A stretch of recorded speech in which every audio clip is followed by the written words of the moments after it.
Well, hello there, everyone, and welcome to episode 6 of Dimwits, Dipshots, Dufuses, and Dullards. And as I always explain, I censored the dip part because if it gets on YouTube, they want you to censor the first few minutes of the episode. You're not supposed to have swear words or whatever. So I have to be a little bit of a wuss and say dip shot instead of the other word. But anyway, today we're going to be looking at the co presidents Trump and Musk. When I started this show within a show called Quadruple D or whatever you want to call it, it was there was supposed to be a rule where if I had somebody as the quadruple D of the week, they they they wouldn't be able to be used again for like a full year. But you know what? Donald Trump and Elon Musk are just they're just so rotten and all that I just can't ignore them again, you know. They have to be the selections for this week's episode. So, in a recent demonstration outside the US Treasury Department, Democrats and protesters voiced their concerns over Elon Musk's increasing influence within federal operations. Senator Elizabeth Warren of Massachusetts emphasized that Musk, despite holding no elected position, is asserting control over powers that rightfully belong to the American populace.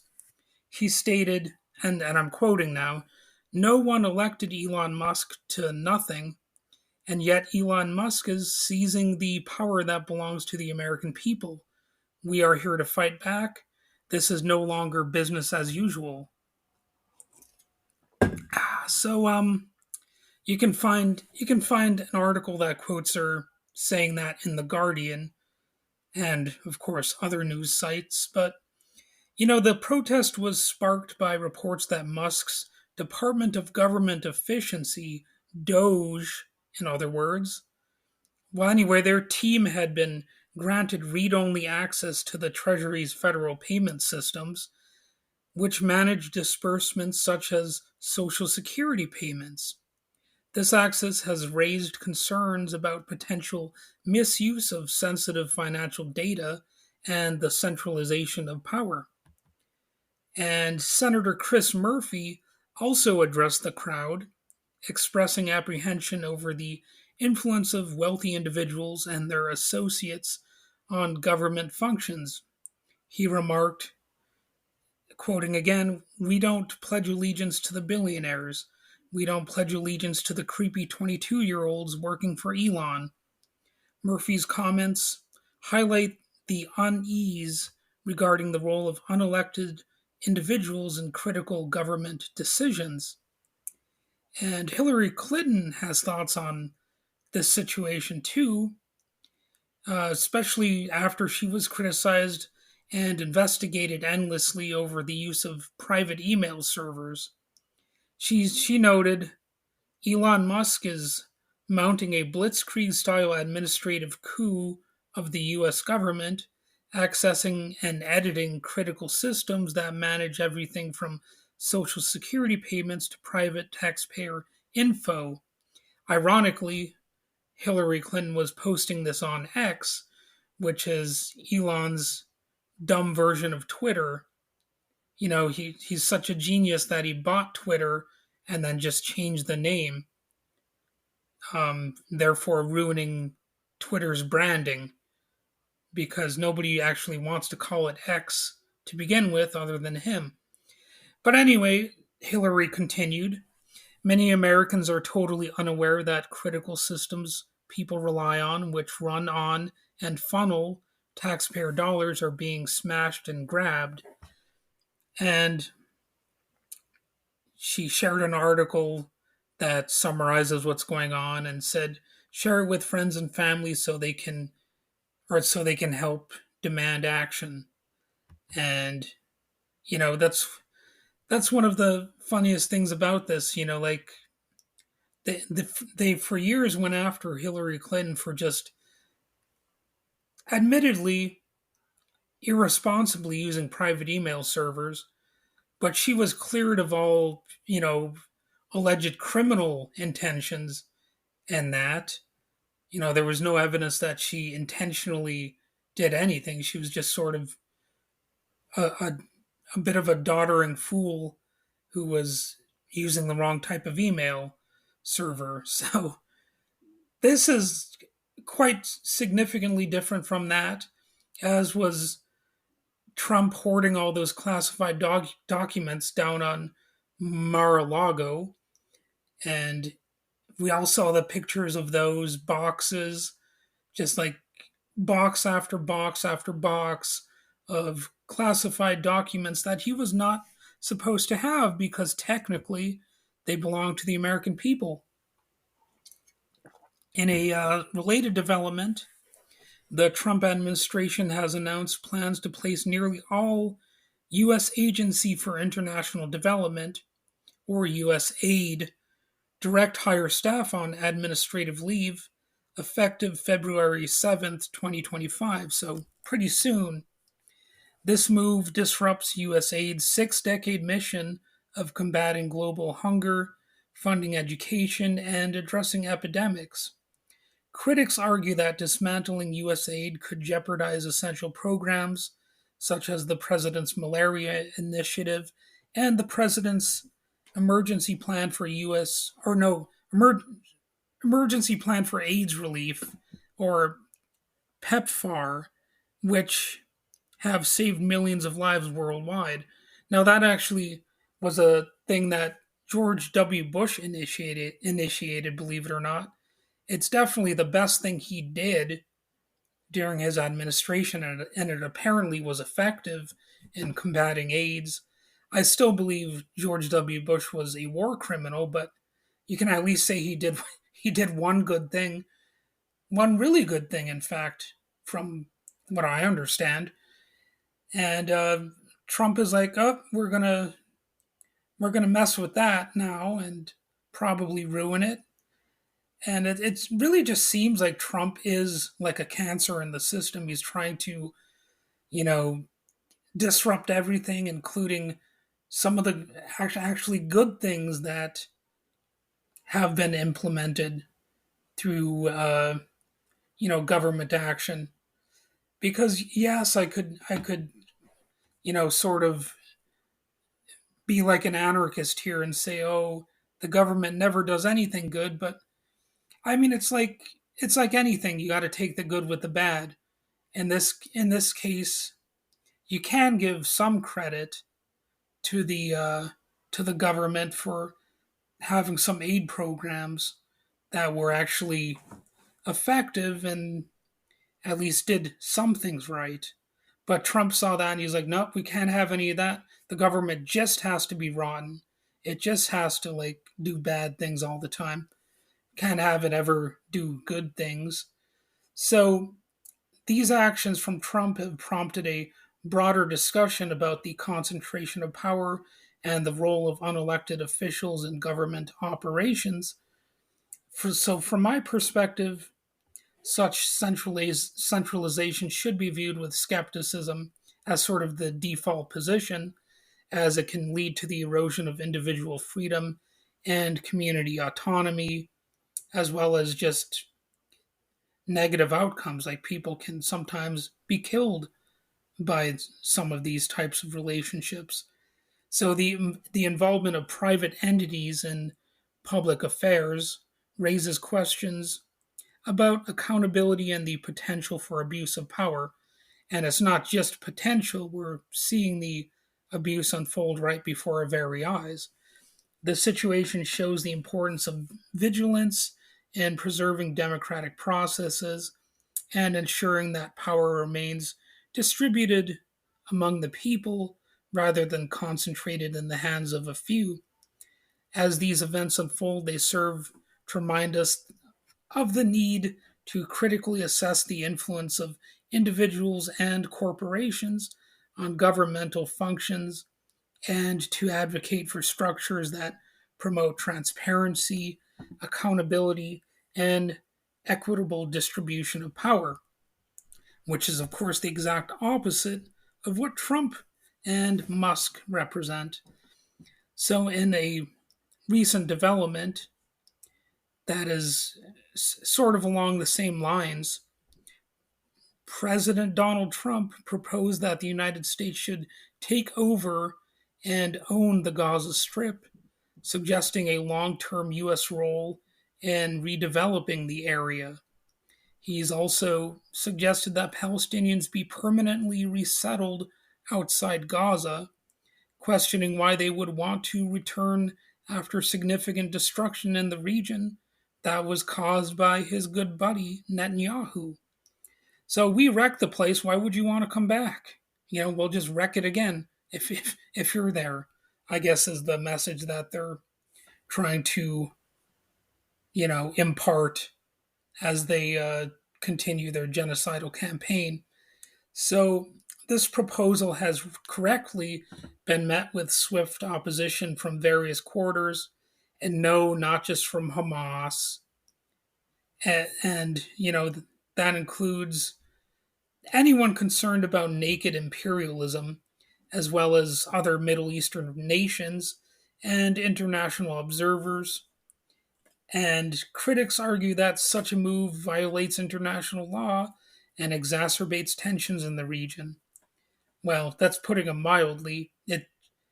It's clearly in opposition to international law because the International Criminal Court has already been seeking Netanyahu for war crimes charges. And in my opinion, Joe Biden should also be facing such scrutiny. And from my perspective, this proposal represents a significant overreach of state power and a disregard for the autonomy and self determination of the Palestinian people. The idea of forcibly relocating an entire population and imposing external control over their territory is antithetical to my principles, which emphasize voluntary association, mutual aid, and the dismantling of oppressive hierarchical structures, which is certainly what Trump and Netanyahu and all these cretins represent. So, this situation illustrates the importance of vigilance in preserving individual and collective autonomy against the encroachment of centralized power and greed, of course. It also highlights the need for solidarity with oppressed populations and resistance to imperialistic endeavors that seek to subjugate and displace communities for political or economic gain. These developments serve as a stark reminder, you could say, of the dangers inherent in the concentration of power and the imposition of external control over autonomous regions. They call for a renewed commitment to principles of self governance, mutual aid, and the rejection of coercive territorial expansion. And in this case, Trump isn't even bothering to promote these efforts as some sort of benign state intervention. Trump even said he wants to turn it into a Riviera of the Middle East. So it's one of those things. How would Americans react if some other country was bombing us and then saying, we're going to turn it into a tourist hotspot, you know, which they could actually do because let's face it, there are some areas of the United States that are not currently tourist hotspots. They could use a similar logic. And how would we feel about it? That's one of the basic questions that's not being really addressed in a lot of the media coverage. Like any country could look at some nefarious behavior from our government and say, well, we got to bomb them and, you know, in retaliation because they're violating international law or violating norms or just, straight up maniacs. And we got to set things right and we got to take over their territory and, impose our own approach to things that happens to make some people rich in the process. And as Reuters notes, Trump's son in law and former aide, really a case of nepotism there, but anyway, Jared Kushner last year described Gaza as a valuable waterfront property. So it's really like a Dead Kennedys song titled "Kill the Poor," which is about killing people and then moving there, basically to change a spot into a tourist hotspot. It's get rid of excess populations of people that we don't happen to like, convince the liberals that it's okay, and what do you know? You got you got some ability to make some profit off of it. And President Trump's proposal to take over the Gaza Strip and relocate it, or relocate its inhabitants, it's been met with widespread condemnation, and it raises significant ethical, legal, and political concerns, to say the least. From my viewpoint, it exemplifies the perils of state overreach and the violation of fundamental principles of autonomy and self determination and all that kind of stuff. It's just naked imperialism at this point. They're not even trying to hide it, not even in the slightest. So, all right, we're going to look at something else now. I have something on this show within the show called Peripheral Poophead of the Week. And this time, it's going to be ostensibly the Democratic Party slash Hillary Clinton, who, if she had won in 2016, we wouldn't have even had a first Trump term. But she kind of faltered, and she actually didn't campaign in some states that would actually prove to be significant, like my state of Michigan. So that's, partly what I'm focusing on here, as well as just the Democratic Party overall, which has faltered. It's plainly faltered. It hasn't been working hard enough to secure victories. And that includes, of course, in 2024. So on Tuesday, a mass protest convened outside the U.S. Department of the Treasury, organized by Indivisible, Move On, and the Working Families Party. The demonstration, attended by over 1,000 individuals, aimed to challenge the recent actions of Elon Musk and the Department of Government Efficiency, ridiculously called Doge, which have raised significant concerns regarding government overreach and the erosion of democratic processes. So Elon Musk, appointed as a special government employee, and boy, he sure is special, isn't he?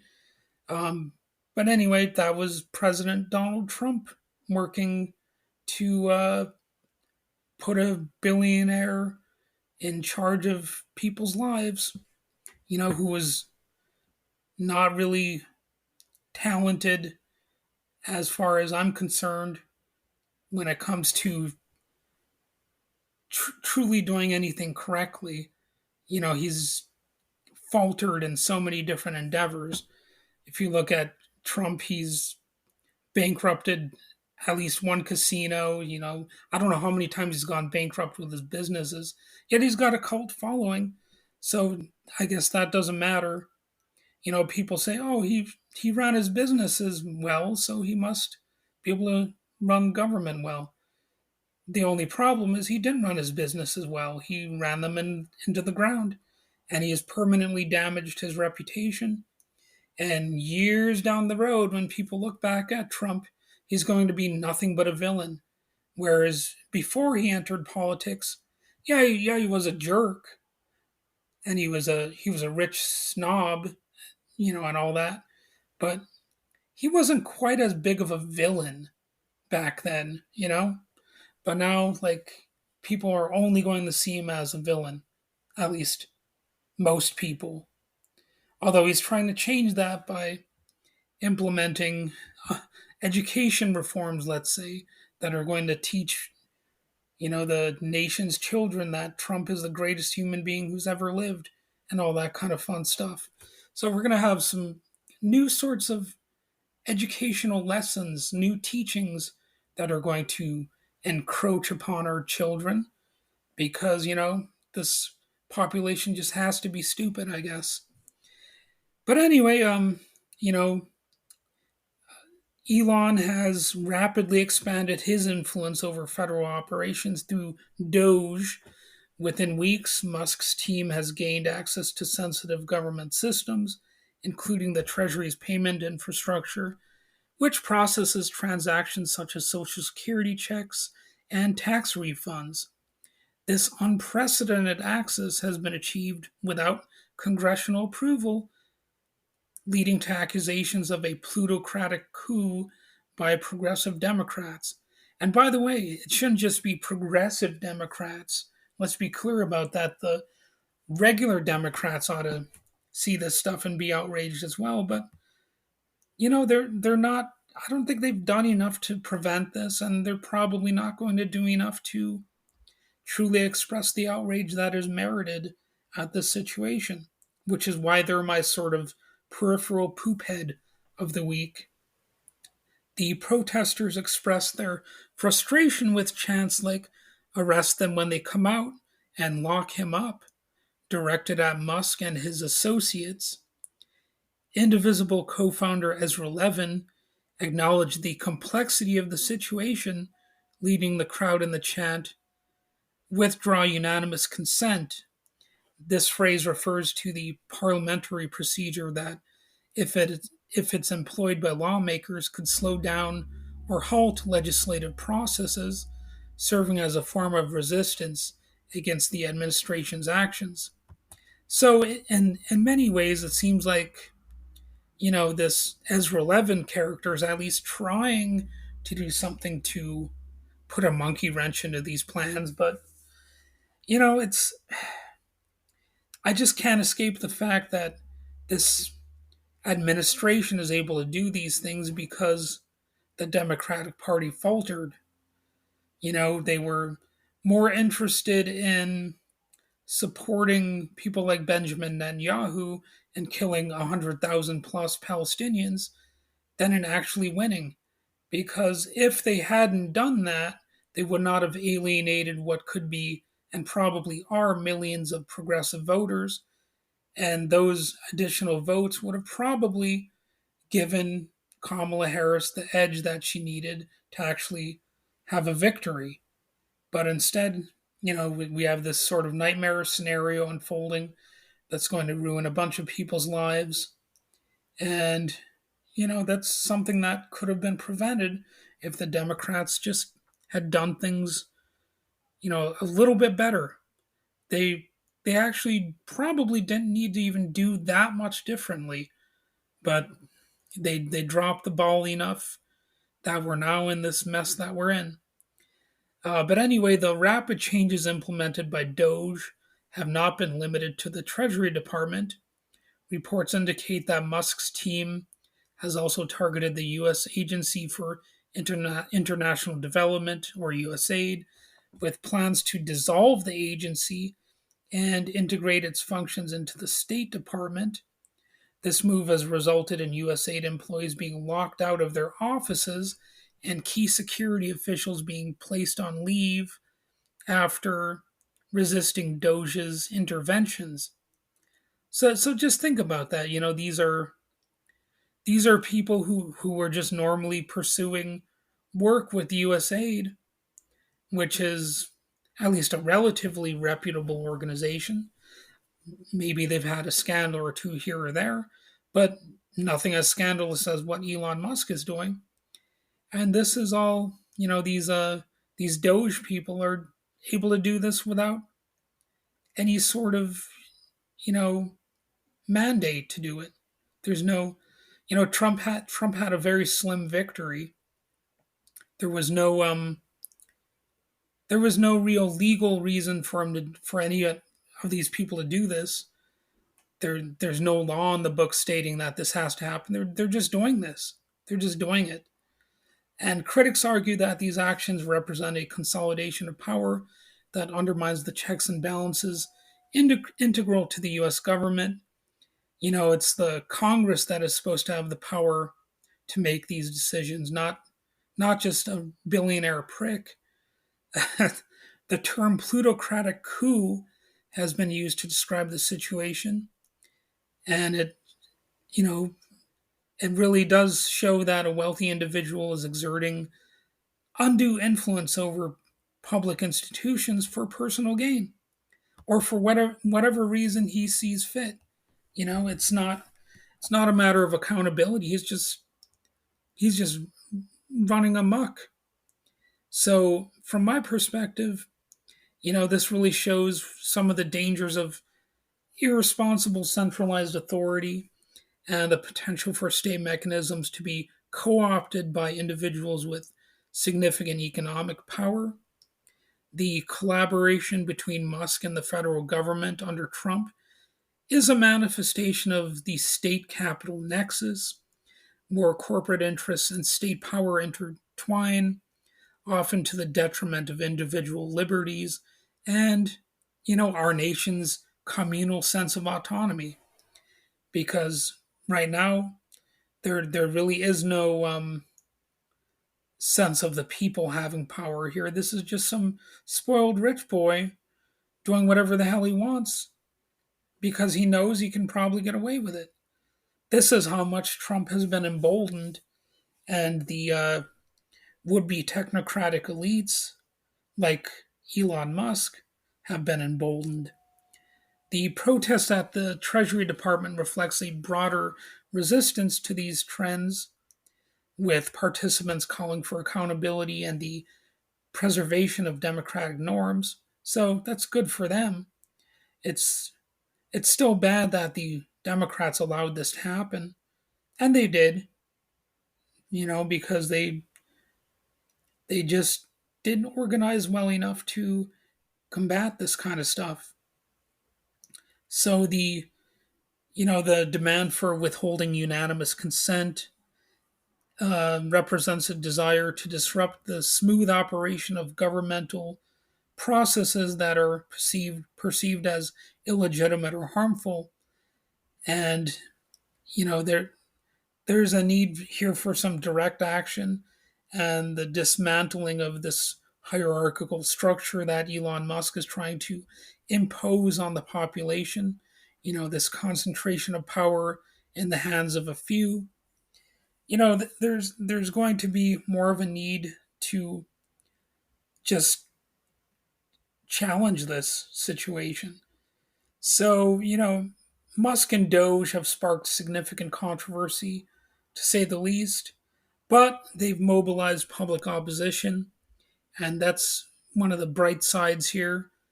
We're seeing the importance of vigilance and active engagement in the face of potential abuse of power. And well, it's not just potential abuse of power, but abuse of power outright. And I think we're seeing the need for uh, more direct and decentralized and participatory approaches to government that resist the encroachment of authoritarian and plutocratic tendencies that are represented by the elongated muskrat. So, that was that was quite a lot that I just said. So, finally, for my third segment of this show, I look at what I call the fetid fever dream flashback of the week. And this time, I'm going to actually get into Barack Obama and his legacy, which is not perfect. So, the biggest scandal involving Barack Obama is often considered to be Operation Fast and Furious or the NSA surveillance revelations. People tend to choose one of those two. However, many conservatives point to issues like Benghazi or the IRS targeting controversy, which was way overblown. Both of those things were way overblown. They were barely actually issues. And progressives may focus on drone warfare and the crackdown on whistleblowers, which, in my view, are more significant. So, what was Operation Fast and Furious? Is it just that Vin Diesel movie series? No, it was a botched ATF operation that allowed firearms to be sold to straw buyers, supposedly to track their movement into Mexican drug cartels. Instead, the guns vanished, leading to deaths, including that of a U.S. border patrol agent.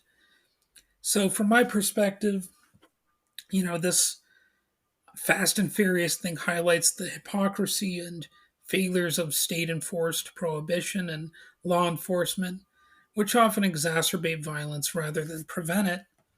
Although some gun control is fine to do, but in this in this scenario it just backfired apparently. But as far as I'm concerned, that's a relatively minor scandal.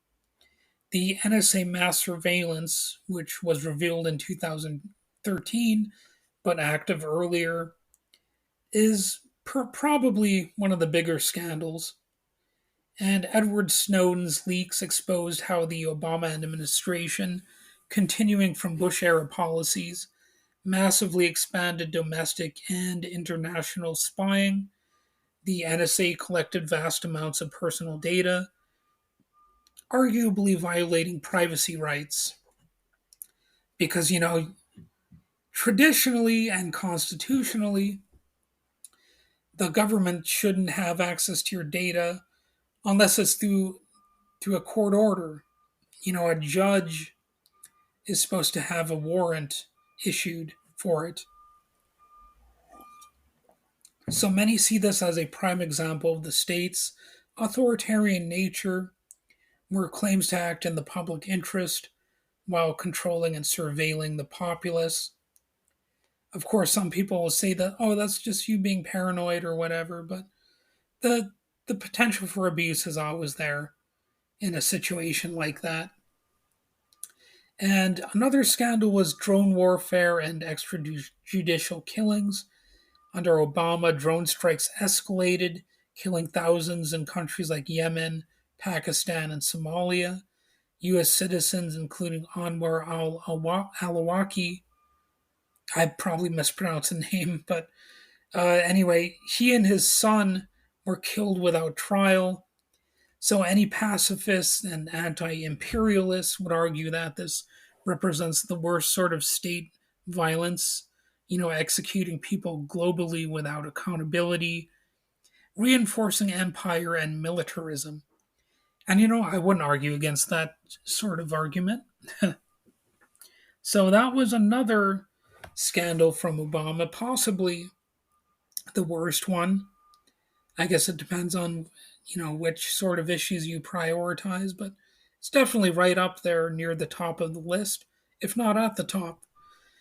And another one was the crackdown on whistleblowers, or the Espionage Act cases. Obama prosecuted more whistleblowers under the Espionage Act than all previous presidents combined. Chelsea Manning and Edward Snowden were targeted for exposing war crimes and surveillance. So, this demonstrates how the state protects its secrecy while punishing those who would reveal its crimes. And, of course, the intention of going after people like Edward Snowden is to make people afraid to expose, what the government's actually up to, including, intimidating the press, who often rely on leaked information to reveal facts to the public. And another thing that happened under Obama was the bailout of Wall Street, and that happened, around 2008 and 2009, and the consequences have lingered, and it really further established a precedent of the U.S. government helping corporations out, even when they, were the ones who wrecked the economy. So it was technically started under Bush, or George W. Bush, but Obama continued the bailout of financial institutions responsible for the 2008 crisis while millions lost their homes. I'm pretty sure a lot of those people didn't really get a bailout of any significance. But many see this as the state serving capitalist elites at the expense of the working class. So, from my perspective, the biggest scandal isn't a single event, but the continuation of corrupt and oppressive state power, whether through war, you know, uh, extra legal surveillance, or economic exploitation. Obama, like all presidents, functioned as a manager of hierarchical power structures that inherently work against individual autonomy and grassroots self organization, and in some cases, violating the Constitution and, the press freedom that American society is supposed to have, you know. And I think even though Obama's probably not the worst president, that, you know, I would say it's fair to say that he's certainly no worse than Trump. He still wasn't that great either, you know. All of those things happened on his watch, and he's sort of the national mascot. So, he's going to inevitably be held accountable for some of this stuff, at least in the views of the public. So, all right, that wraps up today's episode, and hopefully you learned a thing or two. Hopefully you enjoyed. Well, I don't know if enjoyed it is the right word, but hopefully you were agreeing with my perspectives on most things. I guess I'll just leave it at that. So have a good day.